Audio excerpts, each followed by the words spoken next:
For our next presentation, you probably see me hesitate a little bit because our speaker could not be here physically, so we're trying to do the next best thing and contact him remotely, where he's ready and waiting, I've been told, in Tokyo, I think. Do we have him online? I think we have him online. So great. That's makes me feel a lot better. So Stefan Hoppe is the President and Executive Director of OPC Foundation. Stefan is a well-known face if you've been around the automation industry, like many of you have. And he's presented at many conferences here in the region and in Germany, in the US. So it's great to see Stefan here, if not in physical form, then in digital form. So you're looking very well. I hear you've gone on a holiday as well in across Asia, so he looks a bit suntanned as well, I think. But Stefan, I'm going to hand it over to you for your presentation. The USB connected to the cloud, listening to end users. So over to you, Stefan. Thank you.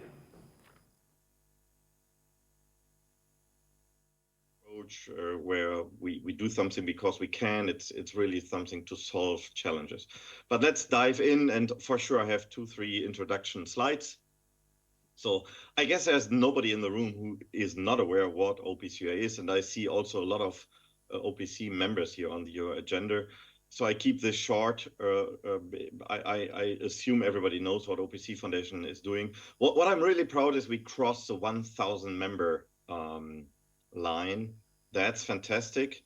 Number 1002 just today is company Hexagon, and I noticed that a representative from Hexagon is also part of the panel discussion right after this presentation. Okay, so welcome Hexagon here specifically from my side.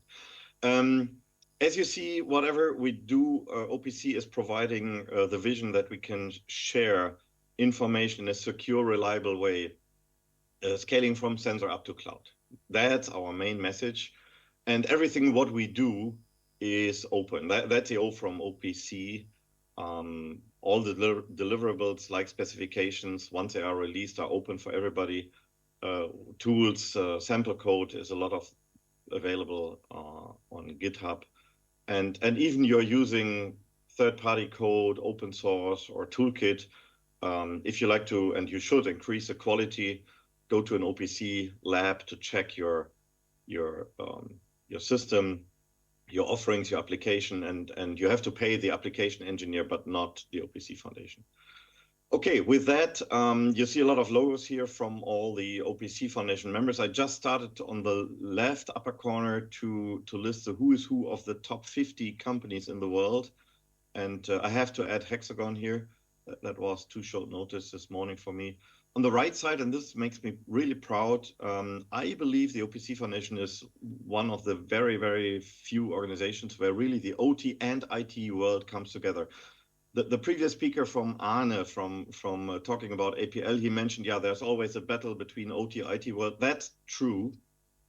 I believe that's the biggest challenge, by the way, for the digitalization, this battle. Because people are not listening to each other. And we have really the fantastic situation that we have the who is who of the cloud companies being also a member, active member in the OPC Foundation. And so we can bring OT and IT people together. I have to continue this slide here with collecting the logos from end users. There are many, many more part of this. Okay. I try to keep it short, so we are really proud that we celebrated 20 years of OPC journey. The OPC journey itself started in 1990. I'm pretty proud that the world first product, which I have been responsible, is here on the wall, published in the year 2007. And the real critical important message is that starting from 2006, where OPC has been released after just 3 years of standardization, the 18, 19 years now, there has never been a backward compatibility break. That's really critically important for industry, that you can trust a standard. So any OPCUA client from today can still connect to my OPCUA server, which I created and published in the year 2007, which is in a wind turbine in a North Sea, by the way. Okay, so also a little bit related to the APL story here. Exactly the message of OPCUA is not a protocol. Please never list that as a protocol. Instead, it's about first defining information, structuring information, describing information. OPCUA is a modeling language. And then we have protocols built in where we can move the standardized information horizontally between devices through all layers, but also up to cloud and between cloud. And the standardization of the information to keep them, to have them everywhere in every situation the same way. This is the mission of the OPC Foundation. Status today, we have over 150 of these standardized domain standards. To keep it short again, OPCUA is a rich modeling language. I mentioned that just before. And then it has flexible transport via different protocols, TCP, UDP, MQTT.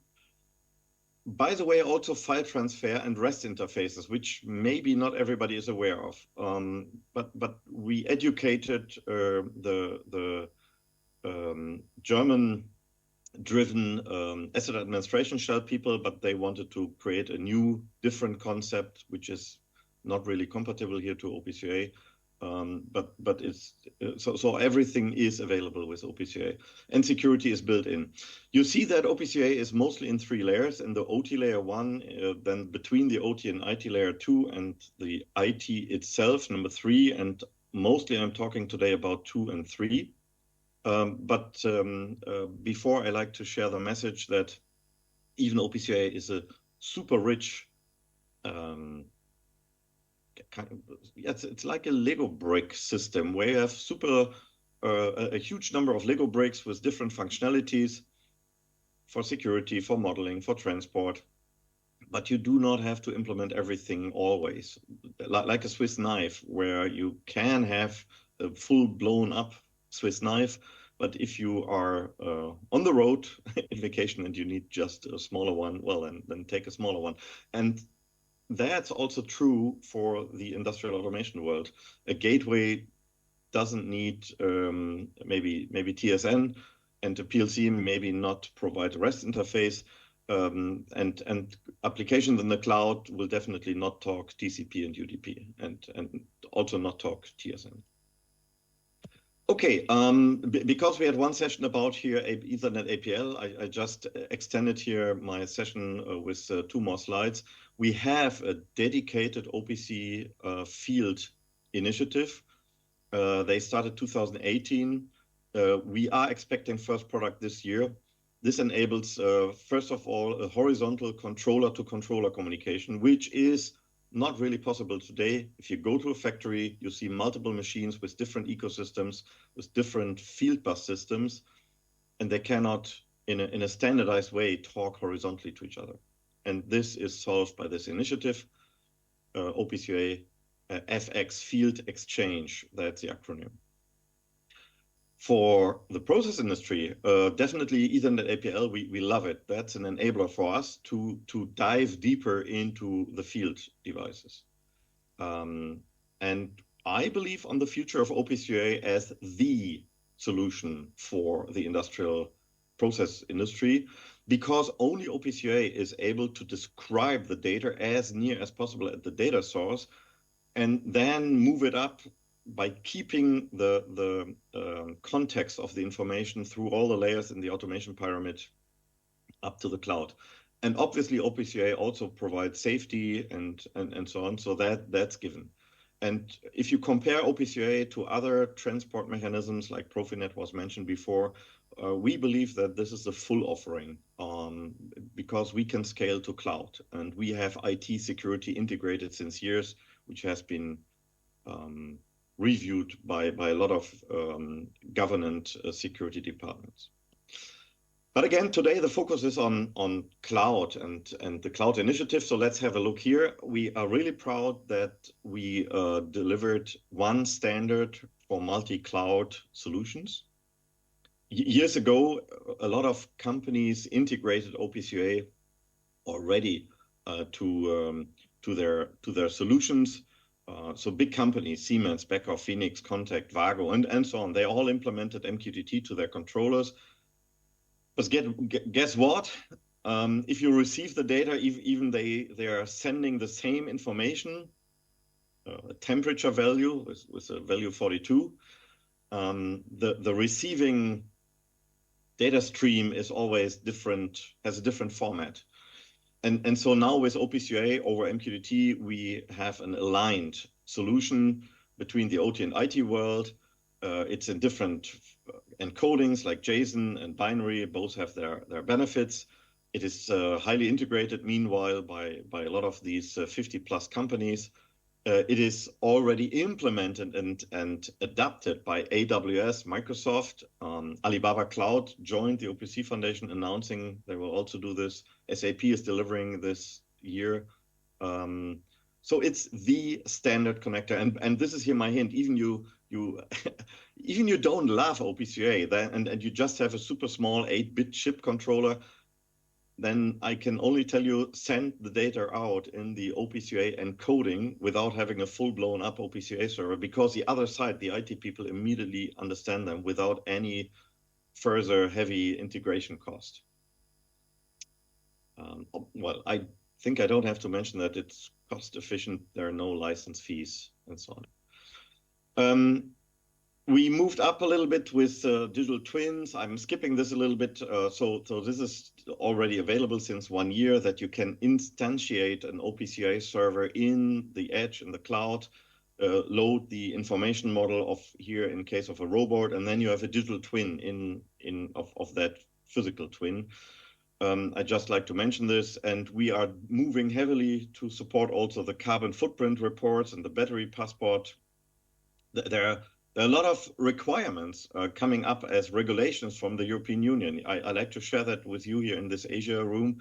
If you want to produce inside European Union, or you want to export your products into the European Union, you have to fulfill government regulations in future. For example, the first one is in 2027, the so-called battery passport. And what we did together as company Huawei already, we provided a battery passport inside an OPCUA server in the cloud. And that OPCUA server is talking OPCUA over MQTT and REST interface, obviously, and not more.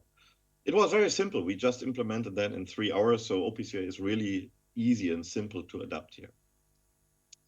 What I really like to share today as my key message, finally here somehow, is the new OPC Foundation Cloud Initiative. And you see that, and it makes me really emotional, by the way, because when I started and provided the one of the first servers in 2007, I always thought inside the automation pyramid. I never thought that OPC could grow out of the OT scope, and this happened here now. And you see the huge number of big supporters. Having Alibaba, AWS, Huawei, Microsoft, SAP on board is yeah, it's just wow. So who is it exactly? Is it just the cloud suppliers? No, it's not. We just published the first press release with the cloud suppliers, but we already contacted a lot of large manufacturers. But the biggest message overall is what Arne mentioned before in the Ethernet ATL. We want to solve this fight between OT and IT and use my solution. And because we have the better solution, we need to stop that. Otherwise, we are not successfully in the world of the digitalization. And this is working if we bring both parties to a table. And interestingly is the biggest advantage I see is, please agree on the standardized information to have them as near as possible at the data source. Some of the cloud vendors obviously want just move all data into cloud and then we do the normalization in the cloud. From a cloud perspective vendor, I understand this because they earn the biggest money, but then you have always integration cost. But if everybody agrees worldwide that a flow meter is providing this kind of information as near out of the flow meter when it's booting, and we keep this information also in the cloud, then we have a super big step forward. And believe me, I never ever thought in my life that big cloud companies would agree to keep the data context in their cloud systems. And this is here listed as topic number 3, as bullet point number 3. The big cloud suppliers already confirmed that they want to use the OPC companion specs and keep the information models within cloud services. I mean, what else do you want? This is a dream, and this dream is coming true. Microsoft is already delivering this, and AWS is already working on that. And if these two big suppliers are pushing this information, then the rest has to follow. I keep it a little bit shorter here. So we want to create another protected identity, OPC Cloud Exchange, like the field people. We took the best what they delivered. We want to create a validation and certification program that you are really sure that you as an end user are not bound to a specific cloud supplier, that you can change with less efforts as today. The OPC Foundation has already a lot of about 6 OPC working groups which are related to cloud topics. I'm just selecting here the AI one, which we also started, OPCA for artificial intelligence. If you go right now to the landing page of the OPC Foundation, you see that we have a new podcast edition where the leader of this group is really making a deep dive. What is the group doing and what is the aim?